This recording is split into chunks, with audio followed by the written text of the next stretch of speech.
Estoy en comunicación con el doctor Martín Belaúnde Moreira, un destacado intelectual, académico peruano que fue congresista de la República, zar anticorrupción, decano del Colegio de Abogados de Lima, embajador de Perú en la República Argentina. Doctor, un honor volverlo a entrevistar.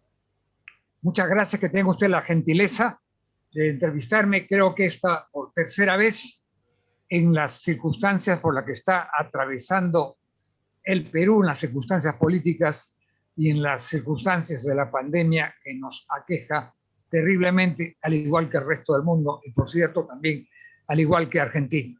A la orden. Usted que es un estudioso, por su edad vivió muchos procesos electorales, seguramente esta elección lo sorprendió, ¿no es así? Bueno, en estas cosas hay que ser absolutamente sincero y claro.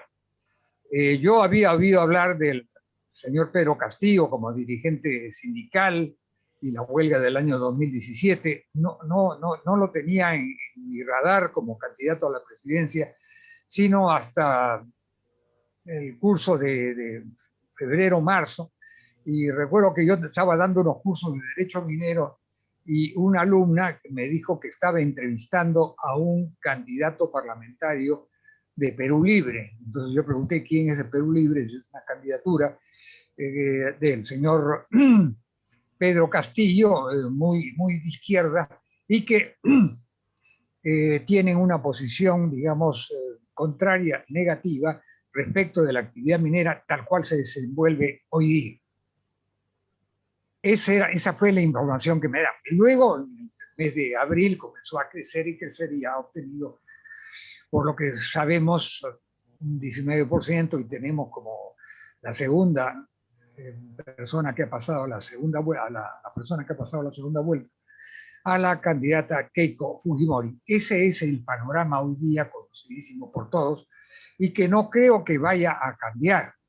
Pero entonces yo lo que le puedo decir a usted, mi querido amigo, es que estamos saliendo de una decisión en medio de la confusión de 18 candidatos para entrar en un panorama de 2 candidatos en donde debemos tomar una decisión trascendental, quizás la más grave que hemos tomado en los últimos tiempos, porque el Perú no ha pasado por una disyuntiva semejante en bastante tiempo. Eso es lo que yo le puedo decir. Entonces ahora la ciudadanía peruana tiene que decidir entre 2 fuerzas que proponen situaciones, remedios, situaciones y programas electorales totalmente distintos. Un programa que yo considero desde mi perspectiva de extrema izquierda y que busca, digamos, la nacionalización y la expropiación de las principales fuentes de riqueza en el Perú, de las principales fuentes de riqueza en el Perú, entendiéndose por eso a la riqueza minera, a la riqueza hidrocarburífera, a la riqueza de servicios, a la riqueza agropecuaria, y que eso va a traer cambios, o que podría traer cambios muy graves en el desarrollo y en el desenvolvimiento de la economía peruana. Entonces el ciudadano peruano tiene que escoger, tiene que ver por dónde nos enfilemos, cuál va a ser la ruta del desarrollo y del progreso del Perú, o la ruta del negativismo, no solo del estancamiento, porque ya estamos en el estancamiento a partir del año 20 por el COVID-19, sino además porque, digamos, en el curso de la segunda década del presente siglo XXI, si bien hemos tenido un desarrollo económico, las cifras de ese desarrollo económico fueron muy, pero muy inferiores a las que obtuvimos en la primera década del presente siglo. Y además porque debemos decidir si vamos a seguir en democracia, si vamos a seguir con una alternancia de gobierno, si vamos a seguir con un presidente al cual lo elegimos por un periodo de 5 años, pero en el cual no existe la reelección presidencial inmediata. Sí existía antes la reelección congresal, que ahora ha sido abolida. Pero ese, entonces, y mi opinión es un error, pero es lo que es, y los hechos Y no doctor, podemos ¿quién representa negarlos el a peligro tenerlos en cuenta. de no respetar la no reelección? Porque recordemos que Fujimori fue reelecto en el 95 y en el 2000 con cuestionamientos. Hay un antecedente negativo del Fujimorismo al no respetar la permanencia Hay, del cargo. y esa, Y también está la sospecha de Pedro Castillo de querer hacer como hizo Evo Morales o como hizo el mismo presidente Fujimori. ¿Cuál piensa que es más lesivo para la democracia, el fujimorismo o esta? fíjese usted, yo le puedo decir que la reelección presidencial inmediata es algo terriblemente perjudicial para la estabilidad política, para la estabilidad económica y para el régimen democrático en el Perú. Y el Perú, las reelecciones inmediatas siempre han sido malas. Si nos remontamos al régimen de Leguía, tuvo una caída muy fuerte, porque precisamente se eligió una vez legítimamente, pero tuvo dos reelecciones sucesivas que terminaron en la crisis de su régimen y en la caída en el año 1930, y esa caída fue muy fuerte. Entonces, desde ahí tuvimos un anticuerpo frente a la reelección presidencial inmediata. Y ese anticuerpo, desgraciadamente, fue contradicho por el señor Fujimori, que había sido elegido conforme a la Constitución del 79, que solo preveía una reelección después de que se pasara un periodo. Y se modificó esa Constitución, se cambió de Constitución a la del año 93, con la posibilidad de que hubiera una reelección presidencial inmediata. Sin embargo, ya sabemos qué ocurrió, hubo una reelección presidencial inmediata y luego el señor Fujimori pretendió reelegirse una segunda vez, la famosa reelección, que terminó en su caída y terminó también en la modificación de la Constitución del año 93 para impedir esa reelección presidencial inmediata. De manera que la Constitución vigente en el Perú, es la del 93, pero prohíbe tajantemente la reelección presidencial inmediata. Y yo creo que eso debe ser una cláusula de hierro en nuestras constituciones. Eso de ninguna manera se debe modificar tal como estaba inicialmente en la Constitución del año 33. Pero el tema y el panorama que tenemos es qué visión de gobierno existe para los próximos 5 años. ¿Y por quién vamos a decidir? ¿Por quién ha ganado la primera vuelta? Es la primera mayoría relativa, 19%. El señor Pedro Castillo Terrones, bajo el partido que lidera el señor Vladimir Cerrón.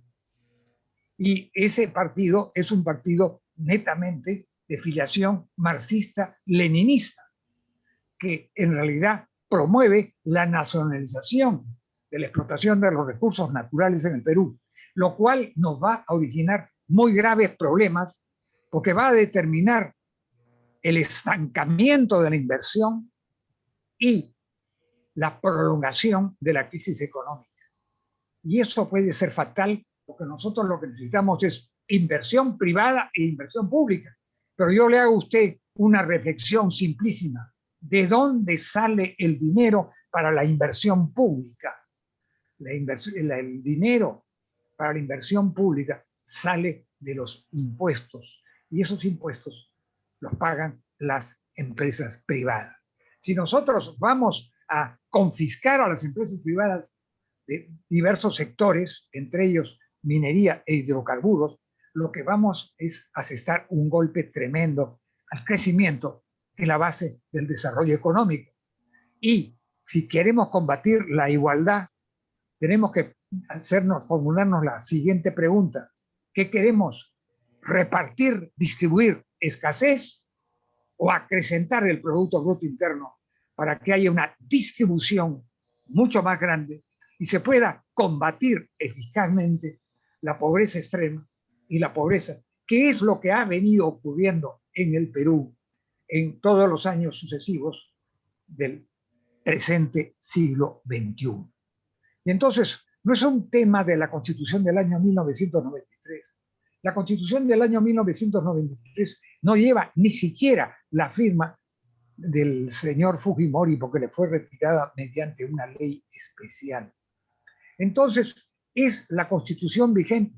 Esa Constitución vigente tiene sus pros y sus contras, pero en mi opinión, en mi modesta opinión como ciudadano, tiene un título sobre régimen económico que está muy bien logrado y que nos ha permitido desde los años 90 hasta la fecha, con algunas excepciones, el 2007 y el 2008, con un crecimiento económico menor por la crisis económica financiera mundial.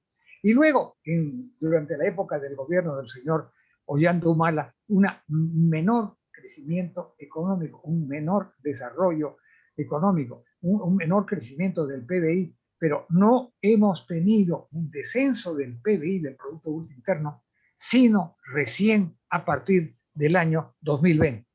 Ese crecimiento sostenido del Producto Bruto Interno nos ha permitido bajar de la pobreza del orden de encima del 40% a menos de un 20% y a la pobreza extrema a menos de un 10%. ¿Qué queremos nosotros? En el año 2021, que ya estamos en abril, ya ha transcurrido una cuarta parte del 2021, entonces lo que necesitamos es la reconstitución de la actividad económica en el Perú. Hoy día está en una situación de veremos. ¿Por qué? Porque se está esperando los resultados de la segunda vuelta. Ahora se define el destino del Perú, por lo menos en los próximos 5 años. Y si se modifican las cláusulas sobre reelección presidencial inmediata y se permite esa reelección, entonces podremos enfrentarnos nosotros a un régimen presidencial indefinido, que es igual que el que existe en Bolivia, igual del que existe en Venezuela y del que ha existido desde el año 1959 en Cuba. Ese no es un futuro promisor para el Perú. Doctor, la última pregunta que le quiero hacer. Futuro de desgracia para el Perú. A la segunda vuelta, no solo se puede votar a Keiko Fujimori y a Pedro Castillo, sino se puede votar nulo. En este caso, ¿qué significaría que la mayoría de los peruanos voten nulo? ¿Qué efectos tendría? Bueno, fíjese usted, esta elección. Nosotros, en primer lugar, quiero hacerle el antecedente que en la primera vuelta hemos tenido un ausentismo muy fuerte, de casi el 29%, por una serie de razones que no vale la pena ahondar porque tenemos un tiempo corto de esta entrevista. Pero conforme al artículo 184 de la Constitución, cuando los votos blancos o nulos conjuntos, contabilizados conjuntos separadamente, son iguales o mayores a los 2/3 de los votos emitidos, entonces eso significa que el Jurado Nacional de Elecciones debe declarar nulas las elecciones. Eso en el Perú del presente siglo, incluso en buena parte del siglo XX, nunca ha ocurrido.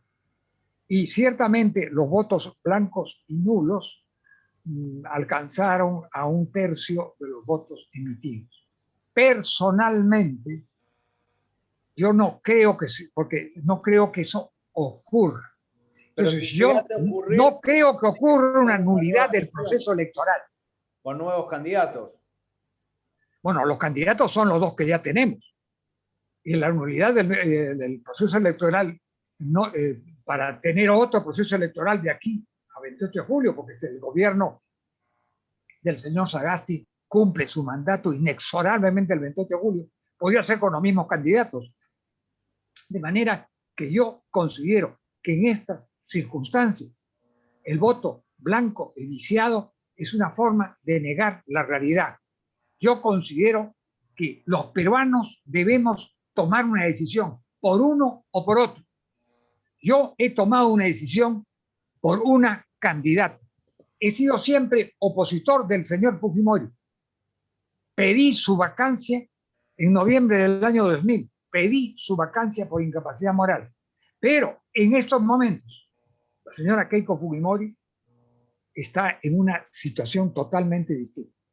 Ha obtenido en 2 elecciones una votación muy grande en la primera vuelta. Fue elegida para el Congreso el año 2006 con una votación muy grande. Y por mucho que está vinculada a Fuerza Popular, al partido del señor Fujimori, que ha ido cambiando de nombre muchas veces, a ella no se le puede responsabilizar por los cargos de corrupción y por los cargos de reelección irregular, indebida y fraudulenta que se pueden formular contra su padre. Las responsabilidades políticas, al igual que las responsabilidades penales, en última instancia son individuales. De manera que la señora Keiko Fujimori, que obviamente está vinculada a su padre y que ahora ha dicho abiertamente que va a indultar a su padre, entonces hay que juzgarla, no por esos antecedentes, sino por su actitud como candidata. Ella, desde el momento que comenzó a ejercer la política directamente, bajo su nombre, bajo su responsabilidad. Entonces, yo considero que las posibilidades de que ella pretenda reelegirse indefinidamente son bastante remotas por una serie de circunstancias. Entre ellas porque no creo que quiera repetir la situación de su padre, lo querrá indultar. Y yo lo entiendo, porque hay una cuestión paterno-filial.